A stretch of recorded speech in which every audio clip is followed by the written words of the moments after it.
अस्सलाम वालेकुम। आप देख रहे हैं अप फ्रंट। मैं हूं ज़फ़ीर गनी। मशरिक़ वस्ता में अमन और पाक चीन का किरदार कितना अहम है, और इस वक्त जब डोनाल्ड ट्रंप अपना दौरा मुकम्मल करके जा चुके हैं, रूसी सदर का दौरा और इस खित्ते की बदलती हुई सूरत हाल कितनी इंपॉर्टेंट होगी। और जैसे ये दौरा कंप्लीट होगा, पाकिस्तानी प्राइम मिनिस्टर ने भी चीन का दौरा करना है। खित्ते की डेवलपमेंट की जब हम बात करते हैं, बदलती हुई सूरत हाल की बात करते हैं, मशरिक़ वस्ता के अमन की, तो इस वक्त दो ही बड़े प्लेयर्स हमें नज़र आ रहे हैं। पाकिस्तान का किरदार बहुत अहम था, है और रहेगा, और दूसरी तरफ इस वक्त मरकज़ निगाह बना हुआ है चीन। फौरी तौर पे जंगबंदी की तायद की है और ज़ोर दे रहा है ख़ुद चीन इस बारे में, और अमेरिका की तरफ से धमकियां भी दी जा रही हैं, और साथ ही साथ अमन अमान की बहाली की बात भी, जंगबंदी की बात भी हो रही है। मामला किस तरफ जा रहे हैं, बैक एंड के ऊपर ये दोनों जो दौरे हैं वो कितने इंपॉर्टेंट रहे, और फिर आगे आने वाले मुस्तकबिल करीब की जब हम बात करते हैं तो क्या कुछ वे फॉरवर्ड हमें नज़र आ रहा है, इस पे बात करेंगे। हमारे साथ मौजूद हैं जनाब मुनव्वर मिर्ज़ा साहब, सीनियर तज्ज़ियाकार हैं, माहिर हैं आलमी अमूर के। मिर्ज़ा साहब खुश आमदीद कहते हैं आपको शो में। बहुत शुक्रिया। और वीडियो लिंक के ज़रिए हमें ज्वाइन कर रहे हैं इस्लामाबाद से डॉक्टर मुनव्वर हसन पंवर साहब, माहिर हैं बैनुल-अक़वामी अमूर के, सीनियर तज्ज़ियाकार हैं। डॉक्टर साहब खुश आमदीद कहते हैं आपको भी शो में। मिर्ज़ा साहब, गुफ्तगू का आगाज़ आपसे करते हैं। किस तरह देखते हैं डेवलपमेंट्स बड़ी तेज़ी से हो रही हैं, और जो चीज़ें रिपोर्ट हो रही होती हैं अमूमन ज़ाहिर हम ख़बरों में देखते हैं, लेकिन उसके पीछे जो कुछ हो रहा होता है वो शायद उस तरह रिपोर्ट भी नहीं होता। चीन बड़े मोहतात अंदाज से थ्रू आउट इस मामले में ज़ोर देता रहा, और अब जब चीन का दौरा ख़ुद सदर ट्रंप ने मुकम्मल किया, अब रशियन सदर वहाँ पे मौजूद हैं, फिर पाकिस्तानी प्राइम मिनिस्टर ने जाना है। अब डेवलपमेंट बड़ी तेज़ी से हुई हैं। वे फॉरवर्ड आपको क्या नज़र आ रहा है? एक तरफ धमकियाँ तो हमें अमेरिका की तरफ से नज़र आ रही हैं, लेकिन क्या जो आप लिखते भी रहते हैं, अमूमन हम आपको सुनते भी हैं, देखते भी हैं, पढ़ते भी हैं, तो क्या समझते हैं आप कि कुछ कंक्रीट हल हम देख रहे हैं? बज़ाहिर तो ये लग रहा है, जो हम समझ सकें हैं, कि शायद जंग वाला माहौल तो अब नहीं रहेगा, लेकिन अमन अमान कैसे बहाल होगा, और मामला जो है वो ये जो फोगी वेदर है ये कैसे कम होगा?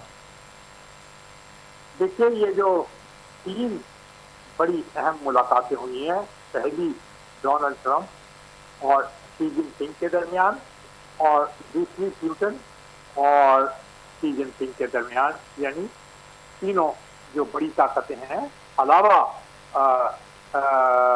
यूरोप के, वो पीछे से आ गई। लेकिन मैं आपको एक बात याद दिलाऊं, शायद नाज़रीन को इतना याद ना हो, कि इससे ज़रा सा कबल यूरोप के जो अहम तरीन लीडर थे, जिनमें जर्मनी भी शामिल है, जिनमें फ्रांस भी शामिल है, उनके भी सरबराह जो हैं वो चीन का दौरा कर चुके हैं। तो पहली बात जो मैं आपको कहूँगा वो बड़ी अहम है। हालांकि आपने मशरिक़ वस्ता की बात की, लेकिन अगर हम ये बात समझेंगे नहीं तो फिर मशरिक़ वस्ता की बात भी नहीं समझ सकेंगे हम। तब इसका मतलब ये हुआ कि जो सेंटर ऑफ फोकस वो बन गया है चीन, और इसलिए कि हर शख्स जो है वो चीन के साथ कर रहा है, और उसी से वो ये कह रहा है कि आप अपना असर रसूख इस्तेमाल करें। और मैं आपको एक बात बताऊं, इसमें एक बात नहीं है, इसमें 3 बातें हैं जो कि बड़ी अहम है, और वो तीनों तरीकों के लिए अपनी अपनी जगह बड़ी दुरुस्त है। तो इसे हम अगर बिल्कुल तरतीब से चलेंगे, कम कर सकते हैं, ज़्यादा मशरिक़ वस्ता पे आ जाते हैं। पहली बात तो ये है कि अमेरिका और चीन के दरमियान जो अहम तरीन चीज़ है वो है ट्रेड। आपने देखा कि जब एयरफोर्स 1 ने लैंड किया वहाँ पर, तो उससे जो पहले शख्स उतरे हैं वो सदर नहीं उतरे, यानी डोनाल्ड ट्रंप, वो उतरे हैं एलन मस्क और नेटिविडा, जो कि मशहूर है अपने टेक्नोलॉजी के लिए, उसके जो सरबराह थे, ये 2 शख्स उतरे। ये एक अलामत है ये शो करने के लिए कि असल जो ताल्लुकात हैं चीन और अमेरिका के दरमियान, उनकी टोटल डिपेंडेंस जो है वो ट्रेड से है, और इसी के जरिए राउंड अबाउट तकरीबन अब तो 1000 बिलियन डॉलर का ट्रेड अमेरिका और ठीक है। चीन के दरमियान है। ठीक है। दूसरी बात जो मैं आपसे कहूंगा, और इनके दरमियान जो तनाज़ा है वो ताइवान का है। चीन ने बड़ा क्लियरली बता दिया कि अगर ताइवान से आपने खिलवाड़ किया तो फिर हम तबादली करेंगे। इसीलिए जाते हुए ट्रंप ने एयरफोर्स वन में ही प्रेस कॉन्फ्रेंस में कहा ताइवान वालों से कि आप जहाँ तक पहुंचे हुए हैं उससे आगे की बात ना कीजिएगा आजादी वाला की।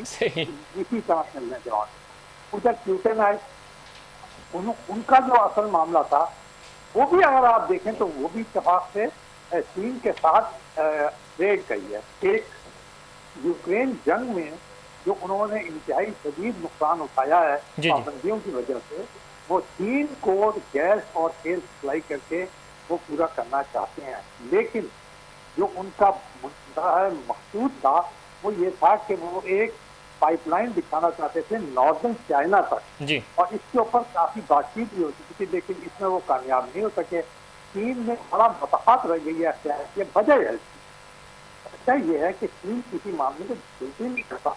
रशिया को वो कहता है, जैसे उन्होंने कहा कि ये मेरे ओल्ड फ्रेंड हैं, पुतिन ने कहा ये मेरे अजीज दोस्त हैं, है ना, ये फ्रेंड कहा।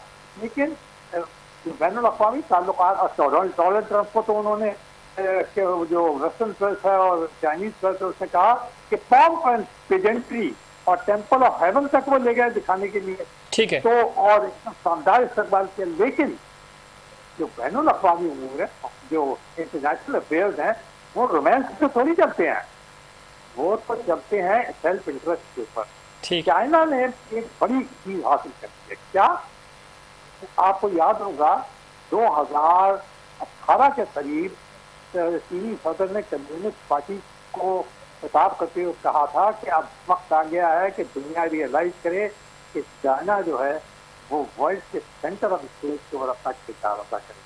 बिल्कुल ठीक कह रहे हैं आपने मिर्जा साहब। और चाइना उस पॉलिसी को टो करता हुआ में नज़र भी आता है और हर फोरम पे नज़र आता है। मैं आपकी तरफ वापस आऊँगा। डॉक्टर पंवर साहब हमारे साथ मौजूद हैं, उनका पॉइंट ऑफ व्यू भी शामिल करते हैं। डॉक्टर साहब, गुफ्तगू अमूमन आपसे होती रहती है और जिस तरह भी मिर्ज़ा साहब भी फरमा रहे थे, अगर हम थ्रू आउट इस सूरत हाल में देखें जो चीन और रूस का किरदार रहा ईरान और अमेरिका की जंग के अंदर, रशिया में अग्रेसिव नज़र आया, उसकी जो स्टेटमेंट्स आती थी, और चीन जो है वो हमें थोड़ा सा बैकफुट पे नज़र आया, मोहतात अंदाज से उसने अपने कार्ड्स प्ले किए, वो पाकिस्तान के थ्रू बहुत सारी चीज़ें करने की कोशिश करता रहा। और अगर हम थोड़ी सी डिप्लोमेसी देखें चीन की, तो चीन ट्रेड पे ज़्यादा फोकस करता है वो, और जंग की बात करता ही नहीं है। हमें नहीं याद आता कि कब उन्होंने ये कहा हो कि हम किसी खित्ते में जाके या किसी मुल्क के ऊपर चढ़ाई करेंगे। किस तरह देखते हैं आज, चूँकि जब हम रूस की बात कर रहे हैं तो रूस और चीन दोनों का इंटरेस्ट है इस खित्ते में और वो चाहते हैं कि अमन और अमान भी बहाल हो। आप किस तरह देखते हैं थ्रू आउट इस मुलाकात को भी और इस दौरे को इनफैक्ट, और आने वाले दिनों में आपको लगता है कि कोई बड़ा कंक्रीट हमें सॉलिड कोई पीस मेकिंग प्रोसेस नज़र आएगा जनाब डॉक्टर पंवर साहब?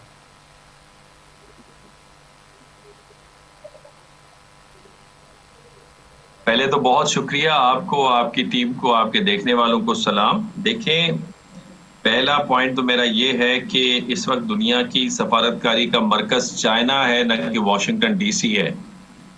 दूसरा ये कि जो Mark Carney Prime Minister of Canada ji, उन्होंने तो कहा कि जो लिबरल ऑर्डर है इट हैज बीन रप्चर्ड, और चाइना में उन्होंने कहा कि new world order is in making but it is in making outside of Europe.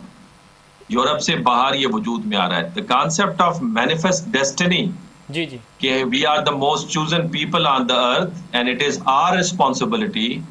God has bestowed this responsibility on our shoulder to civilize the barbarians. ये very philosophy जो है ये खत्म हो गई है। तीसरा ये कि पावर जो है वो इस वक्त ग्लोबल साउथ के अंदर माजरत एशिया के अंदर उभरते हुए नजर आ रहा है, और जो पावर है उसकी दो रीजन है जी। पहला रीजन है सस्ती एनर्जी जो कि जीसीसी ममालिक प्रोड्यूस कर रहे हैं इंक्लूडिंग ईरान, और दूसरा है हब ऑफ प्रोडक्शन जो कि चाइना प्रोड्यूस कर रहा है। एग्जैक्टली।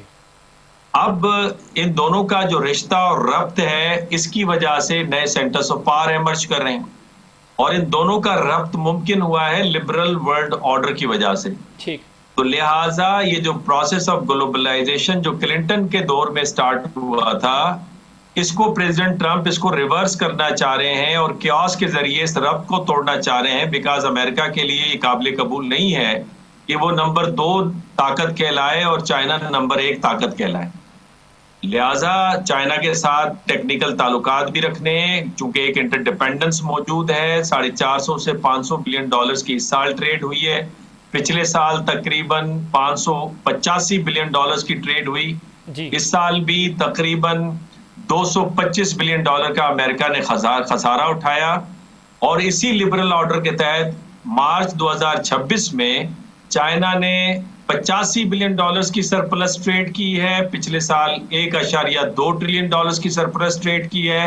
अमेरिका ने इस मार्च 2026 में 61 बिलियन डॉलर्स का लॉस किया है। पिछले साल 1 ट्रिलियन डॉलर्स का ट्रेड उनका डेफिसिट है, 900 से 1 ट्रिलियन डॉलर्स का। ठीक है। तो लिहाजा क्यास जो है वो इस वक्त अमेरिका के इंटरेस्ट में है और यहाँ पे एक convergence of interest with Israel इसलिए है कि बिकॉज इजराइल को क्यास सूट करता है, कमजोर जीसीसी मिडिल ईस्टर्न कंट्रीज उसके इस ख्वाब को कि वो ग्रेटर इजराइल बनाएगा वो जरूरी है। और इंडिया इसके साथ इसलिए जाके मिल गया है कि इंडिया का ख्याल ये है कि कमजोर अगर मिडिल ईस्ट होता है तो उसके जरिए हम पाकिस्तान को भी कमजोर कर सकते हैं, बिकॉज पाकिस्तान सिक्योरिटी और तारीखी वाइज ईरान के साथ मिला हुआ है कल्चरली जी। और तारीखी और इकोनॉमिक मफादात या इकोनॉमिक सिक्योरिटी के लिहाज से जीसीसी ममालिक के साथ मिला हुआ है। अगर ये दोनों कमजोर होते हैं तो पाकिस्तान कमजोर होता है और अगर पाकिस्तान कमजोर होता है तो इस खित्ते में इंडियन प्राइमेसी कायम होती है। तो इंडिया साउथ एशिया में, मिडिल ईस्ट के अंदर इजराइल और America global and systemic level पे अपनी प्राइमेसी को रीइंफोर्स करना चाहता है। लेकिन इस वॉर की वजह से जो अमेरिका का असल लॉस हुआ है वो पैसों का नहीं हुआ है। जी जी। वो तो तकरीबन कांग्रेस कहता है कि 28 बिलियन डॉलर्स की हुई है, अब्बास इराकी साहब 100 बिलियन डॉलर्स बताते हैं। मेरी नजर में लगभग कोई 1 ट्रिलियन डॉलर्स का नुकसान हो चुका है। अब वो आहिस्ता आहिस्ता चीजें निकलेंगी बाद में, लेकिन जो असल उनका नुकसान है उनकी कैपेबिलिटी जो अनमैच थी मिलिट्री मसल्स के लिहाज से, उसकी क्रेडिबिलिटी खराब हो गई है। और without firing a single bullet China has emerged the most peaceful, influential power in the world. और यही मामला रशिया को भी फायदा हुआ है, मार्केट में धड़ाधड़ वो तेल बेच रहे हैं। तो मेरा ये जाती ख्याल है कि जो प्रेसिडेंट ट्रंप का ख्याल था कि इस क्यास से दुनिया अमेरिका की तरफ देखेगी और वो अपना तेल और वेनेजुएला का तेल बेचेंगे और जो 1000 उनके इन्वेस्टर की इंडस्ट्री है चाइना के अंदर वो अमेरिका शिफ्ट हो जाएगी, तो प्रोडक्शन का हब जो है दुनिया में वो दोबारा अमेरिका बन जाएगा। वो मामला जरा उल्टा पड़ गया है। तो यही वो वजह है जहां पे स्ट्रेटेजिस्ट, चाहे वो जॉन मीरशाइमर हो या मिसाल के तौर पे रॉबर्ट पैप हो, वली नसर हो या कर्नल डगलस हो या फिर इंडिया से हमारे जो बहुत ही ज्यादा अर्दिल अजीज परवीन साइनी हो, उन सबका कंसेंसस है कि this war has been lost by United States of America और इसी वजह से वो निकलना चाहते हैं, लेकिन परमानेंट पीस नहीं चाहते। ये मैं आपको बता दूं, because chaos in the interest of America, because they don't want to be known doctor साहब, ये एज बड़ा पावर नंबर। बहुत अच्छा पॉइंट है आपका और मैं थोड़ा सा इस पे ऐड ऑन करना चाहूँगा कि जो आप बार बार बात कर रहे हैं अमेरिकन का, उनका एक एटीट्यूड होता था, किसी भी सुपर पावर का ऐसा ही होता है कि वो ज़रा एक बदमाशी वाले अंदाज में आता है। इस दफ़ा ट्रंप का जो दौरा चीन था, पिछले दौरे के मुकाबले में हमें लगा नंबर 1 जो है वो इस वक्त ठीक है, ऑफिशियली तो डिक्लेयर्ड नहीं है चीन, लेकिन चीन हमें अपर हैंड लगा। फिर जो नफसियाती हरबा खुद अमेरिका इस्तेमाल करता है, जिस तरह हम क्रिकेट में ऑस्ट्रेलियंस को देखते हैं कि वो अंडर प्रेशर करते हैं दूसरी टीमों को, तो अमेरिकन भी इसी तरह डील करते थे दूसरे ममालिक को, और वो किसी मुल्क को मुल्क समझते ही नहीं है, अपनी कॉलोनी समझते थे। सो वो एटीट्यूड तो ख़त्म हुआ। और जिस तरह आपने खुद डिफरेंट इंटेलेक्चुअल्स की मिसालें भी दी और ज़रा लिखा भी जा रहा है, मुख्तलिफ फोरम्स के ऊपर ये डिस्कशंस भी हो रही हैं। अब आप समझते हैं कि अपर हैंड रखने के लिए, वो पंजाबी में कहते हैं ना कि नीचे से होके टांग ऊपर रखना, तो अमेरिका तो ये करना चाह रहा है कि किसी तरह उसको कोई फेस सेविंग भी मिले और ख़ित्ते में अमन वो नहीं चाहेगा कि मुस्तकिल अमन हो। लेकिन रूस और चीन, फिर इधर पाकिस्तान है, और ये सब मिलकर ब्लॉक्स की बात हो रही है। आप वर्ल्ड ऑर्डर चेंज हुआ है जिस तरह आप भी फरमा रहे थे, तो इतना आसान होगा कि वो डिस्टर्ब करें? और ख़ुद माली नुकसान तो होता है, अमेरिका दुनिया का मकरूज़ तरीन मुल्क है, नंबर 1, वो तो बंदा बैलेंस कर लेता है। लेकिन जो एक चौधराहट ख़त्म हुई है, एक सुपर पावर का एक खौफ था, वो खौफ नहीं रहा अब ममालिक में। तो जिस तरह ईरान ने बैक बाउंस किया, रिटेलिएट किया, तो इस मिथ को वापस लाना बहुत मुश्किल हो गया ना। ये इमेज बिल्डिंग का ही गेम है सारा, तो ये तो अब वो नहीं ला सकता। लेकिन इतना डिस्टर्ब कर सकेगा इस खित्ते में बार बार आकर वो? नहीं, याद रखें आप, देखें इंटरनेशनल पॉलिटिक्स में there are number of chess boards. जी जी। सुपर पावर आप उसे कहते हैं जो उन चेस बोर्ड्स को तब्दील करने की सलाहियत रखे। बिल्कुल। वो है करेंसी का, ट्रेड का, टेक्नोलॉजी का, साइबर का, स्पेस का, इंफॉर्मेशन का, कल्चर का। उसमें चाइना बहुत सारे चेस बोर्ड्स के ऊपर विनर के तौर पे सामने आ रहा है। मिसाल के तौर पे स्पेस में 2030 में चाइना मुनाफली कायम हो जाएगी, बिकॉज जो बीदू सिस्टम है वो 45 सैटेलाइट्स पर मुश्तमिल है। ठीक। जबकि अमेरिका का जो जीपीएस है वो 2030 में रिटायर हो जाएगा और वो 24 सैटेलाइट्स पर मुश्तमिल है। इसी तरह से 23 सैटेलाइट पर मुश्तमिल गैलीलियो है जो कि यूरोपियन सिस्टम है, या ग्लास्को का जो रशियन सिस्टम है जी। वो भी 24-25 सैटेलाइट्स पर है। अब पाकिस्तान भी 2030 तक अपने 45 सैटेलाइट्स फजा में भेजने का इरादा रखता है, प्लान रखता है, with the help of China. जी जी। तो चाइनीज मोनोपोली उसमें कायम हो जाएगी। दूसरा ये कि आउट ऑफ 65 टेक्नोलॉजीज 58 टेक्नोलॉजीज में चाइना लीड कर रहा है। एग्जैक्टली। इंफॉर्मेशन का आलम यह है कि मोर देन 60% जो रिसर्च या न्यू पैटेंट्स आ रहे हैं वो चाइना उसमें लीड कर रहा है। जितनी भी साइंटिफिक डिस्कवरीज हो रही हैं वो चाइना की तरफ से हो रही है, न कि अमेरिका की तरफ से हो रही है। कल्चर के हिसाब से जो पेंडेमिक हुआ उसमें चाइनीज जो वैक्सीनेशन थी उसकी वजह से एक सॉफ्ट इमेज, और सीपैक और कनेक्टिविटी की वजह से सॉफ्ट इमेज चाइना का कायम हो गया है। ठीक। तो आहिस्ता आहिस्ता आप देख रहे हैं कि सारे चेस बोर्ड्स के ऊपर चाइना हावी हो रहा है, सवाए एक मिलिट्री चेस बोर्ड पे जहां पे $1.5 ट्रिलियन का जो डिफेंस बजट है जी। उसने अमेरिका और चाइना और रशिया और यूरोप के दरमियान में एक बड़ा गैप डाला हुआ था। ठीक। तो इसमें वक्त भी कम है, करेंसी में भी चीन अभी पीछे है, ये भी तो थोड़ा वीक एरिया है उसका, क्योंकि डॉलर तो ज़्यादा पूरी दुनिया में ट्रेड हो रहा है, तो इसको करेंसी के ऊपर भी मार्केट करना थोड़ा मुश्किल होगा अभी चीन के लिए। नहीं, ये आप ठीक कह रहे हैं। देखें, लेकिन सवाल ये है कि डॉलर तो इरोड हो रहा है ना। मिसाल के तौर पे डॉलर 75 to 80% ग्लोबल ट्रेड के अंदर इस्तेमाल होता था। जी जी। नाउ लेस देन 50% पे आ गया है, और अगर ये पेट्रो डॉलर का सिस्टम भी खत्म हो जाता है तो फिर क्या आप करेंगे, बिकॉज उसी के तहत तो आप खड़े हैं। चाइना को इसके ऊपर तेजी से काम करना होगा, जो मैं समझ रहा हूँ। मेरा एक जुमला सिर्फ आप सुन लीजिए। जी जी। ये जो मेजर पावर्स हैं, ये तो आपस में कंपटीशन की हमने बात की। मेजर पावर्स का हमेशा हॉरिजॉन्टल रिलेशनशिप होता है, वो डायरेक्ट फाइट में नहीं आते। चाइनीज ने CM-302 मिसाइल ईरान को वादा करके नहीं दिए जिससे एयरक्राफ्ट कैरियर पे हमला हो सकता था। जी जी। इसी तरह रशियन ने MiG-29 ईरानियंस को नहीं दिए कि ताकि उनका एयर डिफेंस सिस्टम इतना मजबूत हो जाए कि इजराइल में जाके वो इवन रशियन जो ज्यूज है उनको जाके ठोक दे। तो इसका मतलब ये कि जो ईरान की सर्वाइवल है, it is because of the policy of self reliance. और इसी के तहत ये जो नया स्ट्रक्चर मुस्लिम क्वाड बन रहा है वो उसी के तहत बन रहा है।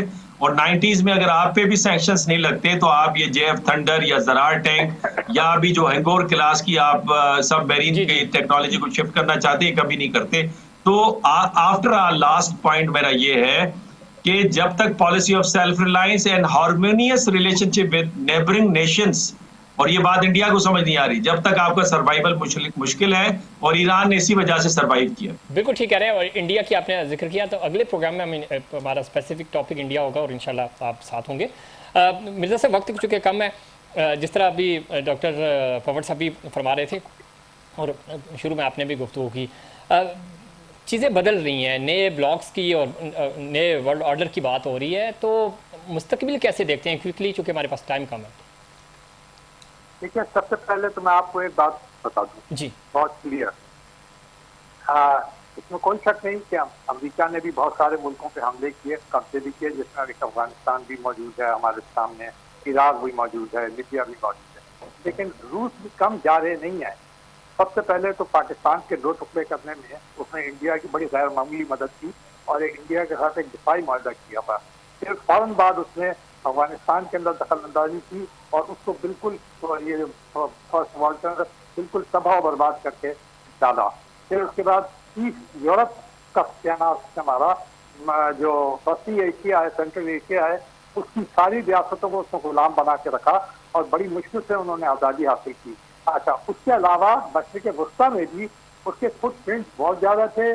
सोशलिज्म उसने फैलाने की बहुत कोशिश की, उसने वहाँ पर इस्लाम को बहुत ज़्यादा नुकसान पहुँचाया और डिवीजन पैदा किया बिटवीन ये बादशाहतें और ये सोशलिस्ट जिनमें ये हाफिजुल असद और ये सब जमाल नासिर वगैरह आते हैं।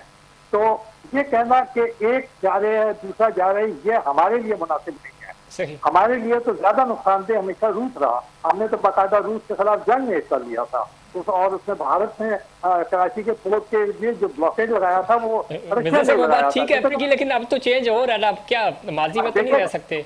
नहीं, इसमें देखे ना, ओवरऑल हम लेते हैं ना किसी भी, तो ये इक्वल है। सेकेंडली बात यह है कि अगर आप ये देखें कि रशिया की अपनी पोजीशन क्या है, वो मशरिक़ वस्ता में क्या बाकी में कोई रोल प्ले कर सकता है? कतन कोई रोल नहीं प्ले कर सकता, इसलिए तो उसका आखिरी फुटप्रिंट सीरिया के अंदर था, तो जो टाटरस उसका बेस था।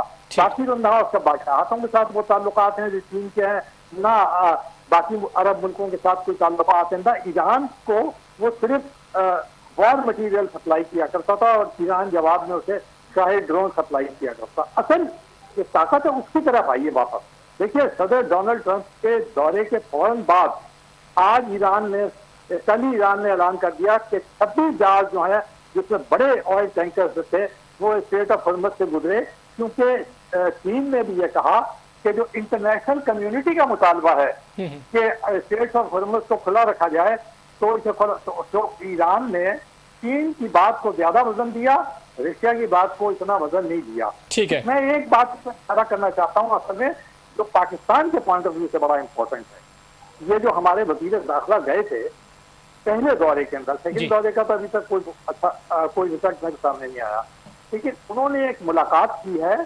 वहाँ के ईरानी सदर पाज़िकियान से। पाज़िकियान खासी बैकग्राउंड में रहे हैं, गालिबॉफ साहब और अगाजी साहब जो है मुस्तकिल बयान देते रहे और उनके बयान जो थे वो एक्चुअली तुर्की का तुर्की जवाब देना था अमेरिका का, जिससे कोई डिप्लोमेसी कामयाबी। देखिए, तुर्की का तुर्की जवाब देना एक बात है, डिप्लोमेसी चलाना चाइना भी दे सकता है तुर्की का तुर्की जवाब अमेरिका का, लेकिन चाइना तो कभी ऐसा नहीं करता क्योंकि डिप्लोमेसी का ये तकाजा ही नहीं है। आज बिल्कुल ठीक है, आप कह रहे हैं वक्त मेरे पास खत्म हो गया। आप दोनों मेहमानों का बहुत शुक्रिया। और एक चीज़ जो बड़ी इंपॉर्टेंट है, खित्ते में इंडिया का रोल क्या रहेगा आगे चल के हम आने वाले प्रोग्राम में उस पर भी जिक्र करेंगे, क्योंकि सबसे ज़्यादा अगर नुकसान हो रहा है तो खुद इंडिया का हो रहा है और उसको कैसे ये समझना ये तो मामलात हैं। आप लेंगे ब्रेक से वापस आएंगे तो वाकई उर्दू यूनिवर्सिटी संगीन माली और इंसानी बहरान का शिकार है, बहुत सेंसिटिव इशू है, इसके ऊपर बात करेंगे, लेकिन उससे पहले कमर्शियल ब्रेक।